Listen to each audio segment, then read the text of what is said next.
शं वरुणः शन्नो भवत्वर्यमा शन्न इन्द्रो बृहस्पतिः शन्नो विष्णुरुक्रमः ॐ शान्ति शान्ति शान्तिः।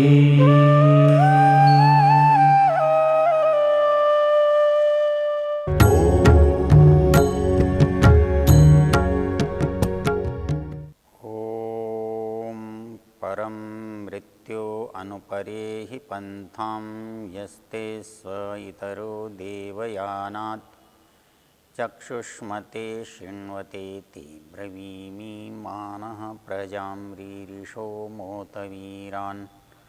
ॐ शान्ति शान्ति शान्तिः। इस वेद ज्ञान की चर्चा में हम ऋग्वेद के दशम मंडल के 18वें सूक्त पर चर्चा कर रहे हैं। इस सूक्त का ऋषि यामायन और इसका देवता मृत्यु है और इसका छंद त्रिष्टुप है। हमने इस पहले मंत्र का विचार करते हुए पीछे देखा कि हमारे जीवन में जितना महत्व मृत्यु का है, जितना महत्व जीवन का है, दोनों का महत्व एक के बिना दूसरे का कोई अर्थ ही नहीं है। एक के अस्तित्व से ही दूसरे का अस्तित्व बनता है, एक का प्रारंभ ही दूसरे की उपस्थिति का कारण है। इस विचार को देखते हुए इस मंत्र में कहा गया है कि हे मृत्यु, तुम एक और मार्ग ढूंढो, तुम ये मार्ग छोड़ दो। हमने विचार किया वो कौन सा मार्ग है जिस पर मृत्यु आसानी से आती है और जिस पर आसानी से नहीं आती है। इस चर्चा के प्रसंग में हमने यजुर्वेद के एक मंत्र पर विचार किया था और मंत्र था वायुरनिलममृतमथेदम भस्मांतम शरीरम ओम क्रतोस्मर क्लीबे स्मर कृतम स्मर।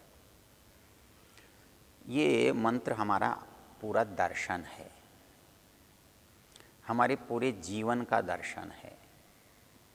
ये जीवन की बात करता है, जीवन के बाद की बात करता है।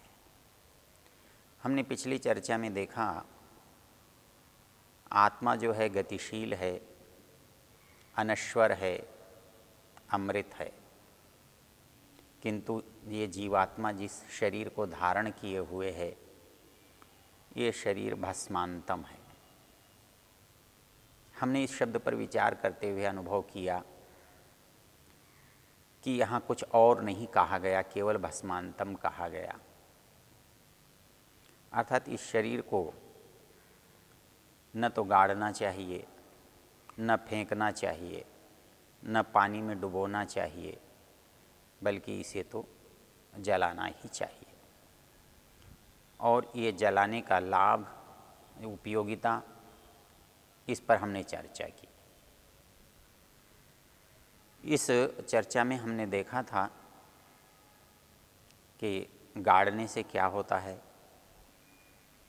डुबाने से क्या होता है, ऐसे ही फेंक देने से क्या होता है, और सबसे कम हानि या बिल्कुल ना हानि हो ऐसा जो उपाय है उसको हमारे ऋषियों ने अंत्येष्टि कहा था। हमने चर्चा की थी कि ये इष्टि है। इष्टि कहते हैं यज्ञ को। तो ये हमारे शरीर को इष्टि में बदल दिया।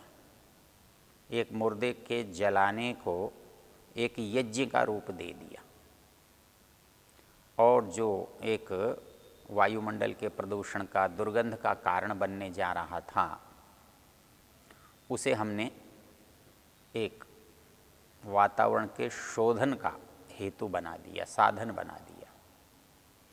तो वहाँ पर कहा भस्मांतम शरीर। इसको घी और सामग्री और वेद मंत्रों से जब हम दाह कर्म करते हैं तो ये शरीर केवल जलता नहीं है बल्कि एक यज्ञ के रूप में सारे वातावरण को दुर्गंध से मुक्त करने का काम करता है। इतनी घी, इतनी सामग्री इसके लिए अनिवार्य है जिससे दुर्गंध का नाश हो और वातावरण अच्छा बने। मंत्र के पूर्व भाग में हमने देखा कि हमारे शरीर के साथ दो बातें हैं, एक हमारा शरीर है, एक हमारा आत्मा है। हमने शरीर के विषय में बता दिया, भस्मांतम, समाप्त हो गया, अब इसके बाद कुछ भी शेष नहीं रहता। ऋषि दयानंद अंत्येष्टि संस्कार के अंत में लिखते हैं, जब मनुष्य का शव दाह हो जाए, अंत्येष्टि क्रिया पूरी हो जाए, उसकी अस्थियों को उठाकर खेत में डाल दिया जाए और उसके बाद उसके निमित्त से कुछ भी उसके लिए करना शेष नहीं रहता। हाँ, यदि कोई उनके नाम पर परोपकार का काम करना चाहे, धर्म का काम करना चाहे, तो जिसका जितना सामर्थ्य है वो कर सकते हैं। यहाँ जो कुछ शरीर को मानकर किया जाता है वो गलत क्यों है, मिथ्या क्यों है? हम शरीर को मान करके शरीर के लिए कुछ काम बाद में करते हैं। एक तो हम ये सोचते हैं कि दूसरे दिन, तीसरे दिन करना है कि चौथे दिन करना है कि 12वां करना है कि 13वीं करनी है कि छठी करनी है कि बरसी करनी है। हमने बहुत सारे बना रखे हैं साधन। वास्तव में उसका जो व्यक्ति मर गया उससे कोई संबंध नहीं है। उसका संबंध तो रहने वाले हैं। एक तो वो हैं जो उनकी स्मृति में उनके उत्तराधिकार के रूप में विद्यमान हैं, दूसरे वो हैं जो उनसे लाभ उठाते हैं, उसके नाम पर उठाते हैं, जो गया है उसके नाम पर उठाते हैं। यहाँ बड़ा सीधा सा सिद्धांत है, आप किसी को खिलाकर तृप्त हो जाओ ये तो कोई बात नहीं, ठीक है भाई, खाने से भी तृप्ति होती है लेकिन किसी भूखे को खिलाने से भी तृप्ति होती है। लेकिन ये समझना कि किसी दूसरे के खाने से तीसरे को तृप्ति होगी, वो गलत क्यों है? इसलिए भोजन का संबंध शरीर से है, भोजन का संबंध आत्मा से नहीं है। ये भोजन आत्मा को प्राप्त होता ही नहीं है, जीवित दशा में भी आत्मा को प्राप्त नहीं होता है। ये तो उसका साधन जो शरीर है उसके चलाने के लिए है। ये ऐसा तो नहीं हो सकता कि आप गाड़ी में तेल डालें और आपका पेट भर जाए। गाड़ी में तेल डालने से गाड़ी चलेगी, ये तो ठीक है, लेकिन गाड़ी के ऊपर बैठे हुए का भी पेट भर जाएगा, ये कैसे हो सकता है? जब ये नहीं हो सकता तो यहाँ ये भी नहीं हो सकता। यहाँ भी आत्मा का तो ये रथ है, आत्मा की तो ये गाड़ी है। आप गाड़ी में जब तक गाड़ी है आपके पास तेल डालते हैं। जिस दिन आपके पास गाड़ी नहीं रहती कि आप तेल गाड़ी के नाम पर डालते रहते हैं कि मैंने एक ट्रैक्टर लिया था, वो ट्रैक्टर दूसरे के घर चला गया, उसको मैंने बेच दिया, लेकिन उसमें तेल की ज़रूरत है, अब मैं यहाँ तेल डालूँ तो उस ट्रैक्टर में चला जाएगा। मेरी गाड़ी में तेल मैं यहाँ नहीं डाल सकता, गाड़ी दूर है तो यहाँ तेल डालूँगा तो गाड़ी में तेल चला जाएगा, ऐसा नहीं होता। तो वैसे ही यहाँ किसी को भोजन कराने से बाहर किसी को भोजन मिल जाएगा, ऐसा हो नहीं सकता। यहाँ तो यहाँ रहते हुए ही नहीं मिलता। ये भोजन शरीर का है, शरीर को मिलता है, शरीर को मिलेगा, और ये जिस शरीर में डाला जाएगा उसी को मिलेगा, दूसरे को क्यों मिलेगा?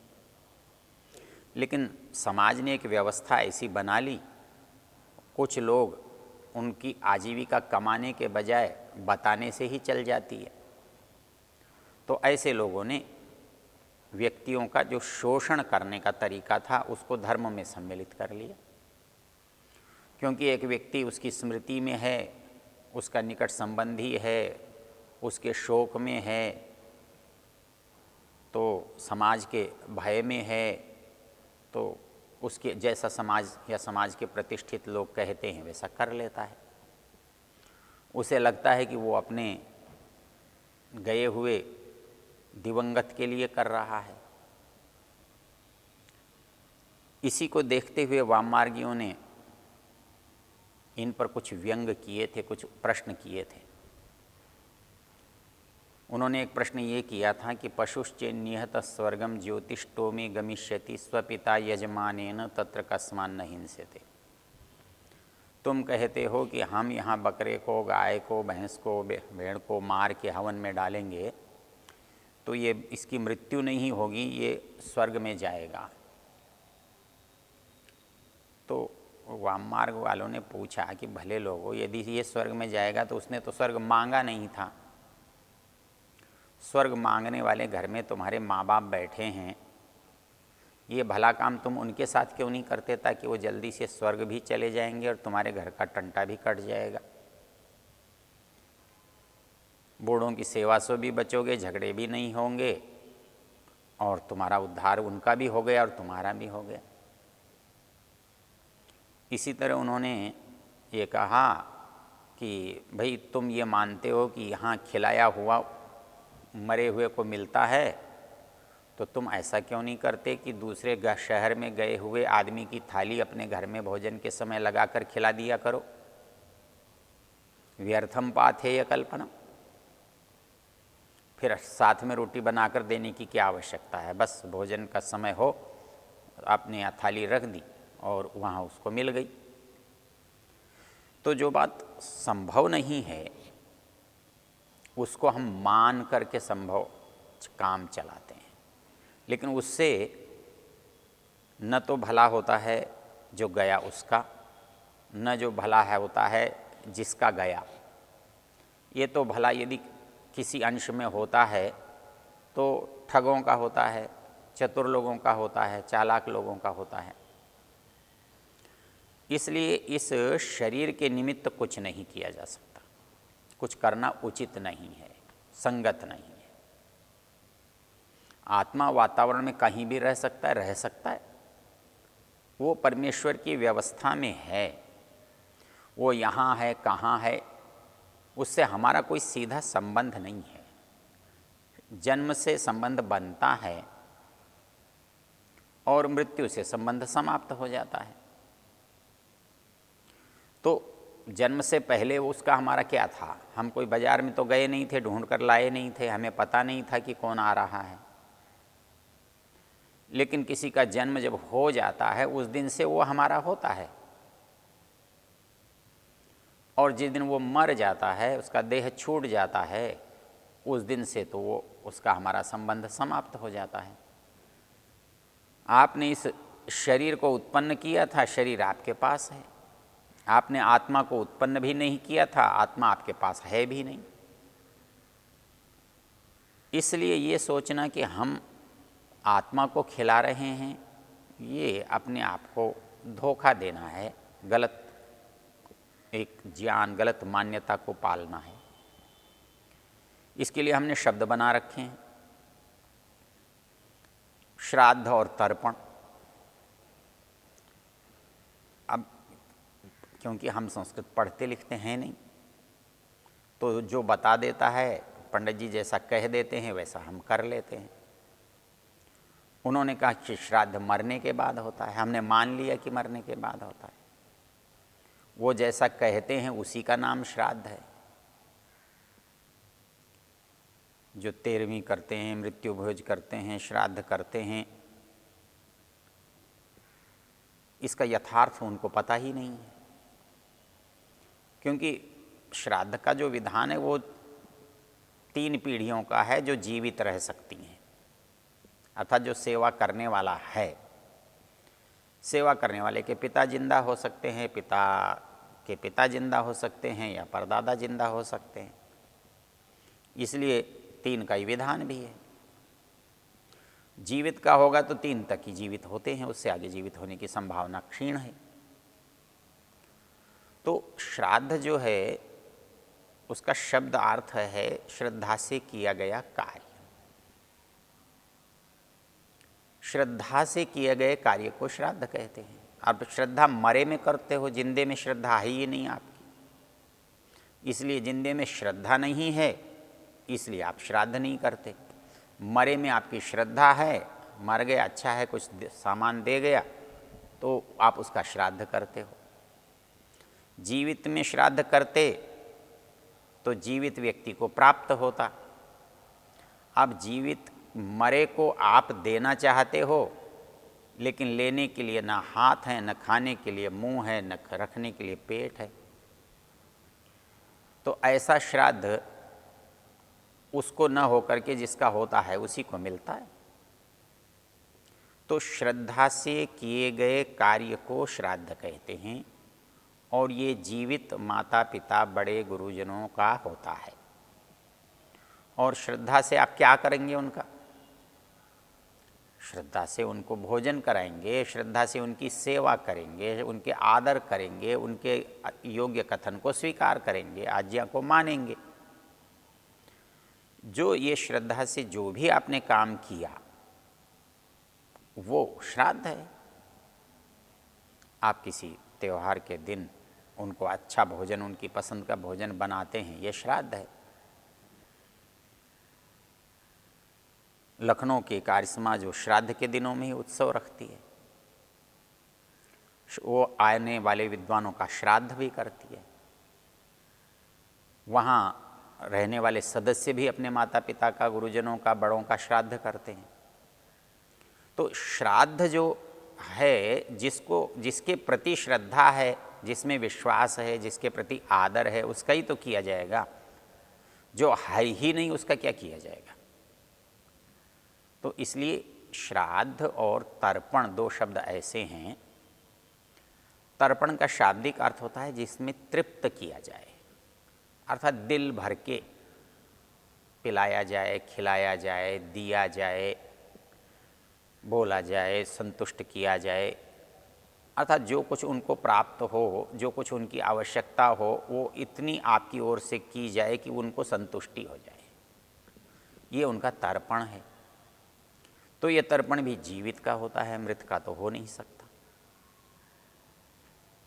तो इसलिए वो लिखता है श्राद्धम चेत तृप्ति कारण। यदि श्राद्ध तृप्ति का कारण होता है, व्यर्थम पाथेय कल्पनम। तो श्राद्ध और तर्पण दो ऐसे शब्द हैं जो एक गृहस्थ के लिए अवश्य करणीय हैं, लेकिन हम जीवित परिस्थिति में तो करते नहीं हैं, और मरने के बाद करके उनका सम्मान तो नहीं बढ़ाते, किंतु अपनी हानि अवश्य करते हैं। तो इस दृष्टि से मृतक भोज करते हो, उसको 13वीं नाम से करते हो, मृत्यु भोज के नाम से करते हो, गंगा जल के नाम से करते हो, श्राद्ध के नाम से करते हो, किसी भी तरह से यदि उनके लिए आप करते हो तो वो निश्चित रूप से उनको प्राप्त होने वाला नहीं है। इसलिए मृत्यु के बाद आत्मा के लिए कुछ किया जाता है ऐसा नहीं होगा, बल्कि जो है, जीवित है, उसके लिए किया जाना ही श्राद्ध है। इसलिए यहाँ कहा भस्मांतम शरीरम। ओ